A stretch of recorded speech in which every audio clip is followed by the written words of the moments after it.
여러분 2000년 전에 예수님께서 배를 타고 벳세다라는 도시로 옮겨갔어요.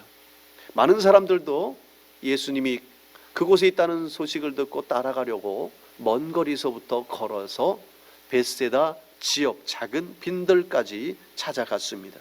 그곳에서 시간이 한참이 지나도록 예수님의 말씀을 들었고 또 예수님의 치유함을 받았습니다. 그러다 보니 어느새 저녁이 다 돼갔어요. 자, 먼 곳에서부터 왔던 이 사람들, 이 군중들이 다시 돌아가야 하는데 종일토록 아무것도 먹은 것이 없었습니다. 지나가는 길도 한참을 가야 되는 저들의 발걸음을 보니 가다가 탈진하지 않을까 예수님은 걱정이 되기 시작했습니다. 그래서 이들에게 지금 먹을 것이 필요한 상황에 이 먹을 것을 줘야만 하는 생각을 갖고 계신 것이죠. 당시 모였던 숫자를 성경에는 5천이라고 말합니다. 그리고 이것을 마태, 마가, 누가, 요한 총 4복음서에 정확하게 기록하고 있었다는 것은 이 말도 안 되는 엄청난 이 사건이 사실이라는 얘기입니다.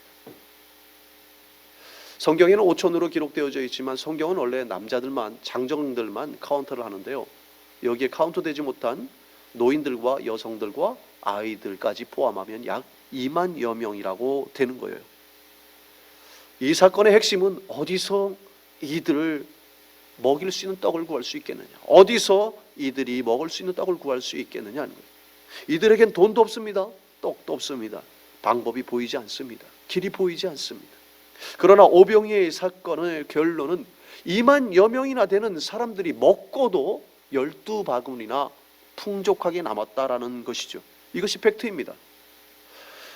우리는 지금 오병이어의 기적에서 오늘의 길을 묻고 그리고 오늘의 말씀을 통해서 해답을 찾기를 원하는 것입니다.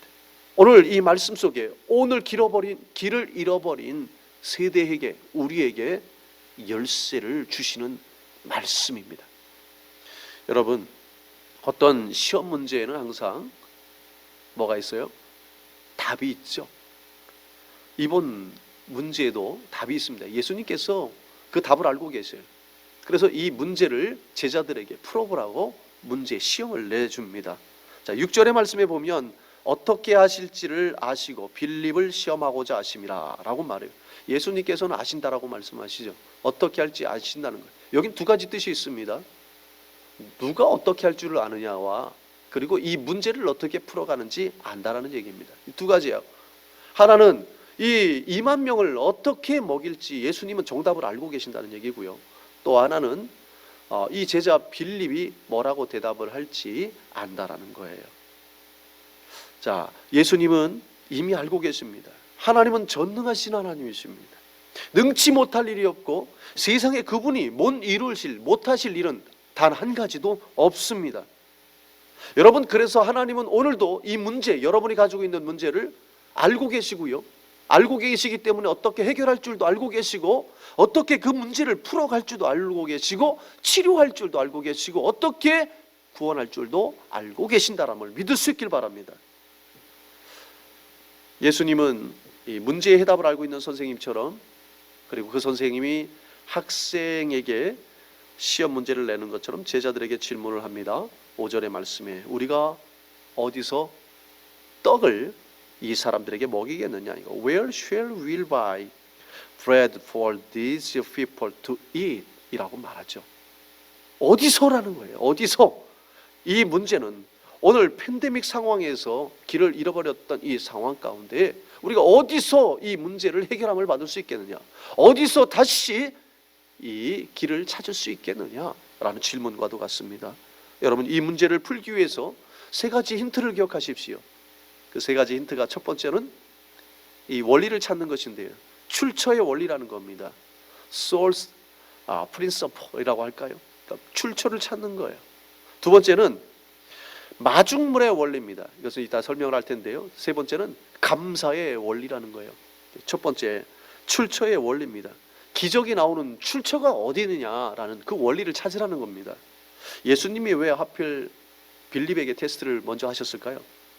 빌립의 고향이 지금 이 기적을 베푼 벳세다 지역입니다. 그래서 이 지역을 누구보다도 잘 알고 있는 사람이 빌립이었다라는 거예요. 그래서 빌립에게 이야기를 합니다. 빌립이 뭐라고 대답을 했는지 궁금합니다. 7절 말씀에 보면 각 사람으로 조금씩 받게 할지라도 200데나리온의 떡이 부족하리다 라고 얘기를 합니다. 여러분, 조금씩 먹더라도, 각 사람이 2만 명의 사람이 조금씩을 먹더라도 약 200데나리온이 필요하다는 거예요. 오늘날로 표현하면, 미국 달러로 말하면 약 2만 달러가 필요하다라고 말하는 것입니다. 당시 2만 명, 그래서 한 사람당 $1 버거, 이 조그만 거 하나 만족스럽지 못하더라도 이 조금의 이 $1 버거라도 먹이려면 필요하다는 거예요. 2만 달러가 필요하다라고 얘기하는 것입니다. 그래서 영어 성경에는 8달치, 8개월치 페이책, 월급이 필요하다라고 지금 말씀하고 있는 것입니다. 여러분, 이렇게 많은 돈이 들어가니까, 그리고 이 저녁 이 시간에 그 많은 떡을 어디서 구할 수 있겠습니까? 라고 하는 거예요. 그래서 그의 답의 결론은 무엇입니까? 불가능하다는 것이죠. 참 현실적인 대답입니다. 그러나 빌립은 결국 예수님이 내신 문제를 풀지 못하였다라는 사실이죠. 그 다음에 바로 제자 안드레가 손에 무엇인가를 가지고 들어옵니다. 소년의 점심거리였던 도시락이었던 조그마한 물고기, 한 입에 들어가는 조그만 물고기 2마리와, 그리고 사람들이 밀떡을 많이 먹었는데 보리떡 잘 먹지 않습니다. 밀떡이 아닌 보리떡, 그 보리떡, 초란 보리떡 5덩어리를 가지고 들어왔습니다. 이게 소년의 점심이니까 이게 얼마나 되겠어요? 이걸 가지고 들어와서 예수님께 말씀을 합니다. 9절에 보면 여기 한 아이가 있어 보리떡 5개와 물고기 2마리를 가지고 왔나이다. 그러나 그것이 이 많은 사람에게 얼마나 되겠습니까? 라고 이야기를 합니다. 자, 이 말씀이 이 뜻이에요. 여기 소년의 점심을, 도시락을 가지고 왔습니다. 그러나 수많은 사람들에게 이것이 얼마나 도움이 되겠습니까? 그래도 주님께 가지고 옵니다 라는 뜻이죠. 자, 예수님이 내신 시험 문제를 여러분 잘 기억하면 거기서 해답을 찾을 수 있습니다. 자, 5절의 말씀에 보면 우리가 어디서 떡을 사서 이 사람을 먹이겠느냐라는 거예요. 어디서 이 떡을 사서 먹일 수 있겠느냐, 어디서 이 떡을 구할 수 있겠느냐라는 것이 핵심이죠. 빌립은 이 지역을 자신의 손바닥같이 잘 알았습니다. 그래서인지 자신이 보고 경험한 것에서 구하려고 했습니다. 어디서 구했습니까? 자기가 보고 경험한 곳에서 구하려고만 하다 보니까 구했습니까? 못 구했습니까? 못 구했죠. 오늘 이 시간에 이 문제를 해결하기 위해서 여러분이 보고 경험한 곳에서 찾으려고 하니 못 찾는 것입니다. 여러분, 그런데 반면에 안드레가 소년의 점심을 가지고 턱없이 부족한 것을 알면서도 예수님께 나온 이유는 무엇일까요? 기적이 나오는 출처가 어디인지 정확히 알았기 때문입니다. 이쯤 되면 여러분들도 알아채셨을 것 같아요. 여러분, 어디서 이 많은 떡을 구할 수 있습니까? 힌트는요, 떡을 주실 수 있는 능력이 있는 곳이죠. 그 장소입니다. 바로 예수님입니다. 여러분, 오병이어의 다음 사건의 내용이 이제 요한복음 6장 16절에 나오는데 어떤 내용이죠? 베드로가 물에 빠지는 사건이에요. 걷다가 물에 걷다가 빠지는 사건을 여러분 기억하시죠? 베드로가 처음에는요, 예수님을, 물 위에 걸어오시는 예수님을 보고 나도 물 위로 걷게 해주십시오 라고 하면서 걸어갑니다. 처음에는 걸었습니까? 못 걸었습니까? 그렇죠, 걸었죠. 그러다가 걷다가 물에 빠져버렸습니다. 언제 빠져버렸습니까? 무섭도록 바람이 불고 풍랑이 일어나니까 그것을 보자마자 빠졌다라는 거지요. 여러분, 이것을 통해서 단순한 진리를 발견하게 됩니다. 예수님을 바라보면 물 위를 걷게 되고요, 문제를 바라보게 되면 물에 빠지게 된다는 얘기입니다. 여러분, 오늘 이 시간에 이 풍랑과 같은 삶 속에서 우리에게 주어지고 있지만 우리가 예수님을 여기서 똑바로 바라보면 이 풍랑 위를 걸어갈 수 있습니다. 그러나 문제에 빠지게 되면 허우적거리게 됩니다. 문제를 계속 바라보게 되면 허우적거리게 된다는 사실입니다. 여러분, 떡이 어디서 나옵니까? 출처가 어디입니까? 문제 해결이 어디서 나옵니까? 예수님입니다. 여러분, 예수님께 시선을 고정하셔야만 합니다. 출처가 나올 수 있는 곳에 내 눈을 고정할 때에 그때 기적이 일어나는 것입니다. 오병이어의 기적을 통해서 예수님은 우리에게 길을 보여주셨습니다. 그 첫 번째가 시선을 주님께 마주하라는 거예요. 기적이 나올 수 있는 출처, 떡이 나올 수 있는 출처의 근원이신 예수님 앞에 나오라. 오늘 그 말씀이 여러분이 이 잃어버렸던 길을 찾을 수 있는 첫 번째 원리입니다. 두 번째는 마중물의 원리라는 거예요. 마중물. 여러분 예전에 예전에 가정에 펌프가 있었던 분은 기억하실 겁니다. 우리 집에 물을 푸는 펌프가 있었어요. 그 펌프질을 하면 그 펌프에서 물이 시원하게 아주 콸콸콸 나옵니다. 그 물을 받아서 시원하게 목욕을 하기도 하고, 그 집에 있는 그 많은 빨래들을, 이불 빨래들 뭐 등등 해서 다 담아서 할 수 있을 만큼 아주 물이 풍족하게 콸콸 나왔습니다. 그런데 이 펌프는 좀 시간이 지나, 이렇게 사용하지 않고 나서 시간이 지나게 되면 어떻게 되죠? 물이 아무리 펌프질을 해도 나오지 않아요. 그럴 때는 펌프를 다시 사용하려면 한 바가지의 물을 남겨놨는데, 항상 그 바가지에 있는 물을 펌프에 붓고 펌프질을 해야만 물이 나왔습니다. 여러분 이때 붓는 물을 마중물이라고 해요. 만약 이 한 바가지 물을 준비해 두지 않고 다 써버렸다면 정말 곤란한 거죠. 물을 끌어다 쓸 수 없는 것입니다. 그래서 아무리 물이 필요한 상황이 와도 이 물을 먹거나 써서는 안 되는 것입니다.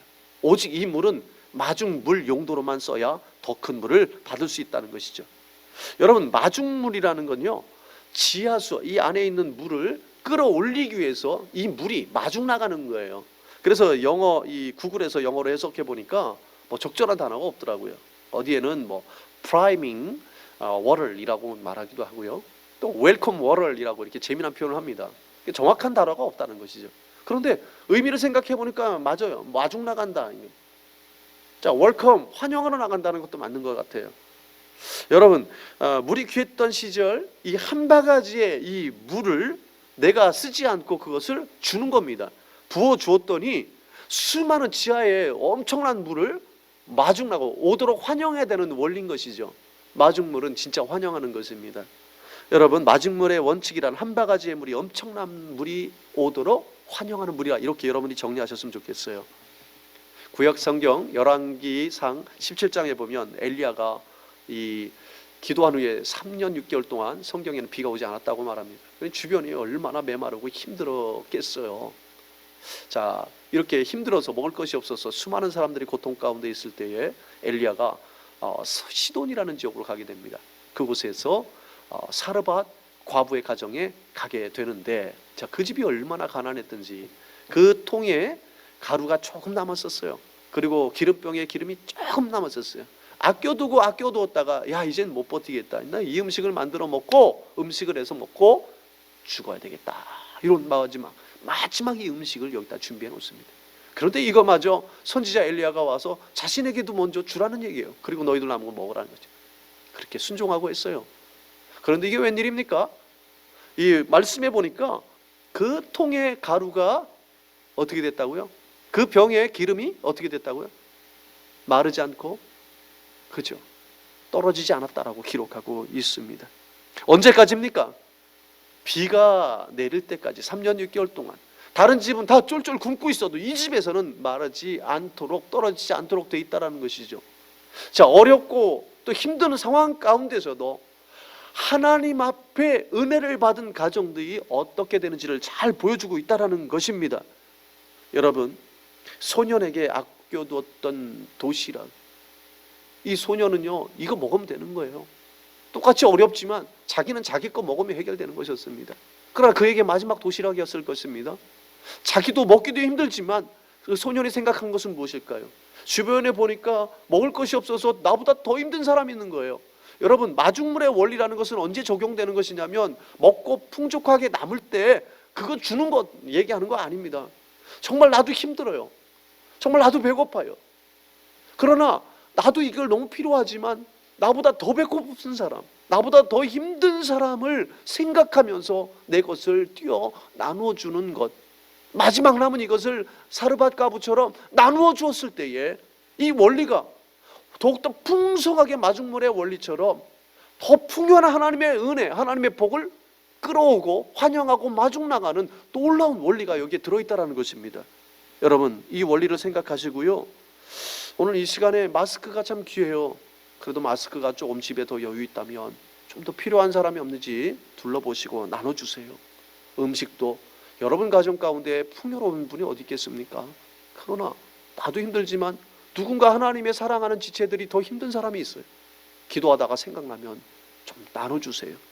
그리고 필요한 것들이 있으면 지금은 줄 때입니다. 힘들고 어려울 때일수록 더욱더 그것을 떠올리면 나보다 더 힘든 사람을 나눠줄 때에 그것이 마중물의 원리와 원칙이 되어서 더 풍요로운, 더 풍성한 하나님의 놀라운 은혜와 복이 여러분 가정에 가득 있을 줄 믿습니다.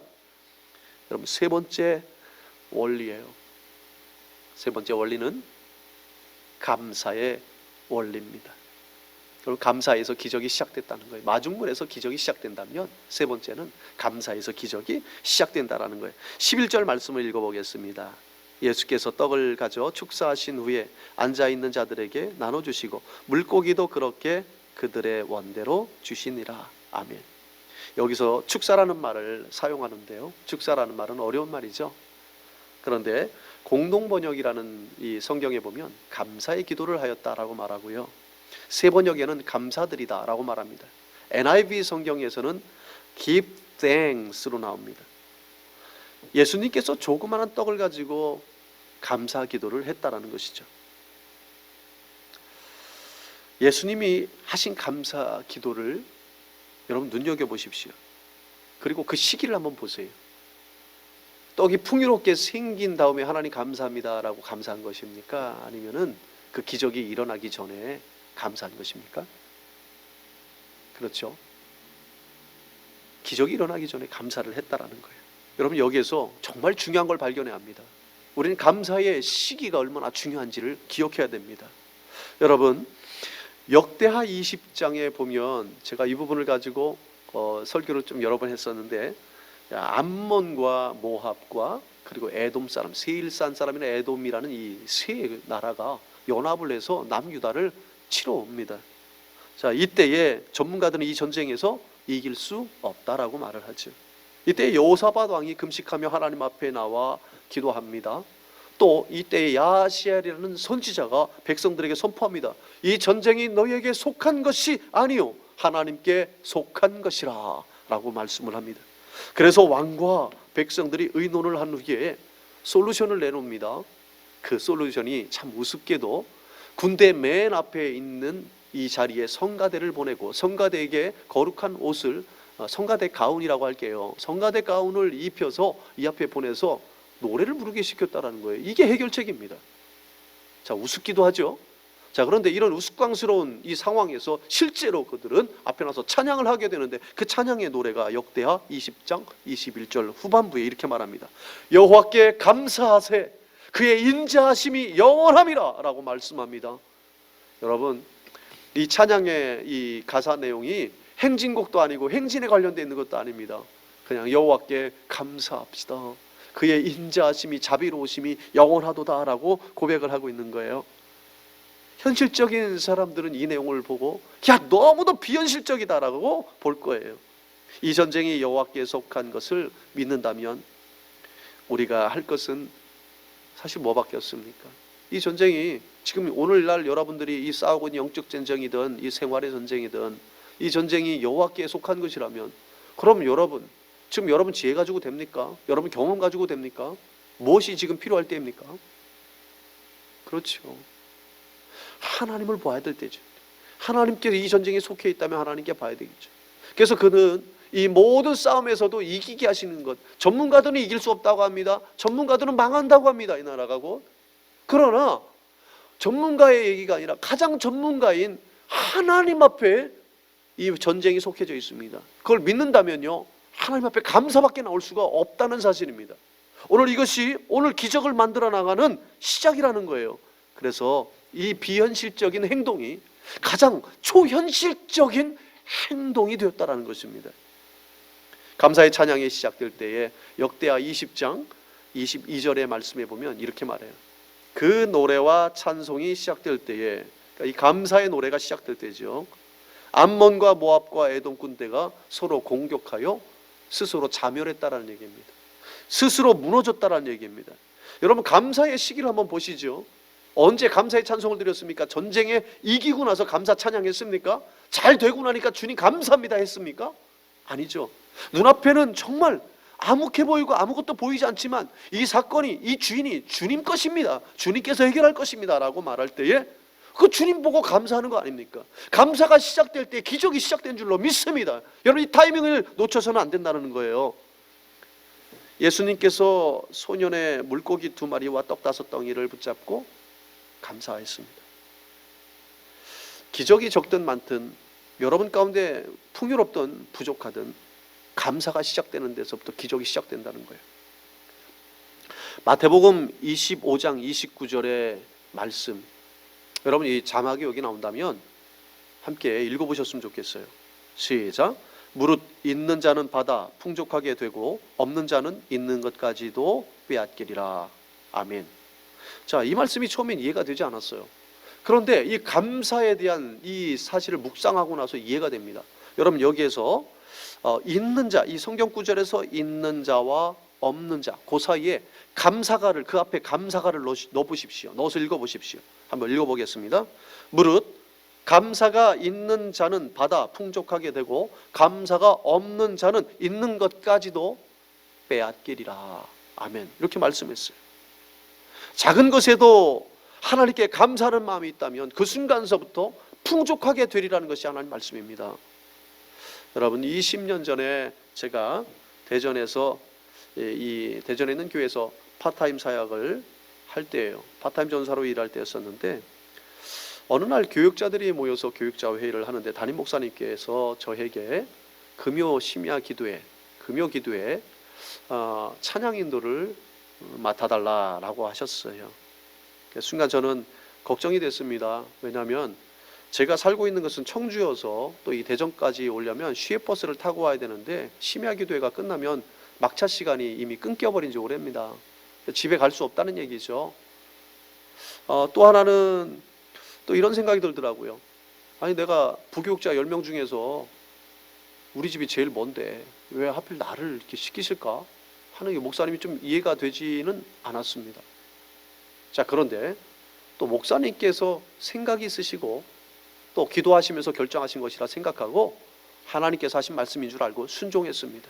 자, 그러고 나니까 감사가 나오더라고요. 아, 내가 기도할 수 있는 기회를 더 얻었구나, 내가 찬송할 수 있는 기회를 더 얻었구나 라는 생각에 감사하는 거예요. 그리고 제가 찬양을 참 좋아해요. 그런데 찬양 인도까지 맡겨주시니까 참 감사해요. 우리 큰아들 이름이 뭔지 아시죠? 네, 찬양이죠. 그러니까 찬양이라고 질 정도로 제가 찬양을 그렇게 참 좋아합니다. 이걸 맡겨주셨으니 얼마나 감사해요. 그런데 이제 집에 가서 아내를 위로해 줘야 됩니다. 금요일 날 이 집에 갈 수가 없으니까, 또 아이가 이제 1년 돌도 안 됐는데 이 아이에게 또 아이를 키우는 부모로서, 엄마로서 또 걱정이 되는 건 사실이에요. 그래서 위로하고, 자, 이렇게 우리 가족은 이날 저는 금요일 날 교회 가서 이제 하룻밤 자고 철야하고 토요일 날 집으로 오는 것으로 이렇게 했습니다. 자, 그런데 그날 저녁에 서울에 있는 누나에게 전화가 온 거예요. 매형이 이 펀드, 이 회사에 있는데 이 하던 펀드 이게 아주 굉장히 잘 됐었나 봐요. 그래서 누나 집도 그렇게 풍요롭지 않습니다. 전셋집에 살고 있지만 동생에게 차를 사주고 싶어 하는 마음이 매형에게 들었다는 거예요. 그래서 동생을 불러서 그 주에 서울로 올라오라는 거예요. 그러니까 나는 걱정했죠. 우리 집은 사실은 차를 줘도 끌고 다닐 수가 없어요. 왜죠? 보험료도 들어가고요, 유지비도 필요한데 감당할 길이 없다는 것이죠. 자, 그런데 하나님께서, 이것이 하나님께서 하시는 일이라면 이것도 다 알고 하신다라는 거예요. 내 형편을 다 알고 하신다는 것이죠. 그래서 누나를 통해서 우리에게 정말 딱 맞는 차뿐만 아니라 그리고 보험료와 이 모든 것까지도 해결해 줬다는 거예요. 자, 이제부터는 금요일 날, 이번 주부터는 내가 외박을 해야 되는 것이죠. 혼자만 가서. 그런데 이날 첫날부터 아내와 아이를 태우고 교회 가서 찬양을 하고 또 기도할 수 있었다는 거예요. 놀라운 사실은 무엇이냐면 이 금요 기도회가 저를 붙들어 줬다는 얘기예요. 저를 파트타임 이곳에서 3년 사역을 하는 동안 이 찬양과 이 금요 기도회가 저를 기도하게 만들고 힘들 가운데에 더 저를 버티게 만들고 영적으로 성장하게 만들었다는 사실입니다. 사랑하는 성도 여러분, 감사의 시기를 다시 한번 집중해 보시죠. 제가 차를 주시고 모든 걸 허락해 주셔서 감사한 것은 아니었습니다. 이런 것 여전히 부족하지만 그럼에도 불구하고 감사가 나오더라는 거예요. 그런데 하나님의 기적은 언제부터 시작되냐면, 감사의 타이밍이 정말 중요한데 언제 감사를 해야 될 타이밍이냐면 지금처럼 이해가 되지 않고 부족한 것 투성이더라도 하나님께 감사하는 거예요. 이 모든 상황이 다 여호와께 속해져 있습니다. 여러분을 너무도 잘 아시는 하나님께서 여러분을 책임지십니다. 이것을 믿는 사람에겐 그 하나님 보고 감사하는 것입니다. 그것만으로도 감사할 조건이 충분합니다. 하나님은 어떤 사람을 통해서 일하십니까? 내 능력을 믿는 사람을 통해서, 나를 바라보고 있는 사람을 통해서, 나에게 감사를 잃지 않는 사람을 통해서 내가 너를 통해서 일할 것이다 라고 말씀하십니다. 여러분, 오늘 말씀에는 예수님께서 소년의 도시락이었던 그 물고기 2마리와 떡 5덩어리로 2만여 명을 넉넉하게 먹이셨습니다. 세상을 말씀 하나로 창조하신 하나님께서 오병이어의 기적을 일으키는 것은 너무도 쉬운 일일 것입니다. 오늘 우리가 걷고 있는 이 길에 하나님이 기적을 일으키신다는 것은 너무도 쉬운 일입니다. 그러나 그 기적을 받기에 합당한 원리, 오늘 길을 잃어버린 우리들에게 주시는 이 오병이어를 통해서 길을 제시해 주셨던 오늘의 이 말씀을 여러분 기억하십시오. 가장 먼저 예수님이 여러분들에게 질문하셨습니다. 어디서 이 사람들을 먹이겠느냐? 어디서 이 문제를 해결하겠느냐? 첫 번째 원리가 출처의 원리입니다.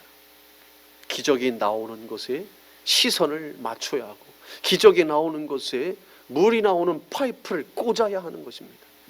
두 번째 원리가 무엇이었습니까? 마중물의 원리였습니다. 그냥 나누는 것이 아니라 정말 나에게도 마지막 남은, 나에게도 없는데, 나도 힘든데, 나도 아픈데, 나도 어려운데, 그럼에도 불구하고 나보다 더 힘들고 더 아프고 더 필요한 이들을 위해서 마지막 남은 것을 나눠줄 수 있을 때 더 하나님께서는 풍요롭게 우리를 채워주시는 기적이 일어난 시점이라는 거예요. 세 번째는요, 주변에 부족해 보입니다. 없어 보입니다. 희망이라고는 없어 보입니다. 그러나 그건 내 눈 아닙니까? 기적이 나는 원리 세 번째가 무엇이었습니까? 이 모든 것이 여호와께 속해져 있으니 내가 여호와를 생각하고 감사할 때에 기적이 일어난다는 거예요. 모든 것을 받고 풍요로움을 누렸을 때 주님 고맙습니다, 감사합니다가 아니라 여전히 힘들고 어렵지만 이 시간에 이 모든 것을 주관하시는 하나님 앞에 감사합니다 라고 말할 때 놀라운 기적의 역사가 일어날 줄로 믿습니다. 오늘 하나님께서 어려운 이때에 우리에게 제시해 주신 이 길을 오늘 이 시간 우리가 하나 깨닫고 한 걸음 한 걸음 여러분의 기적으로 만들어나기를 주님의 이름으로 축원합니다.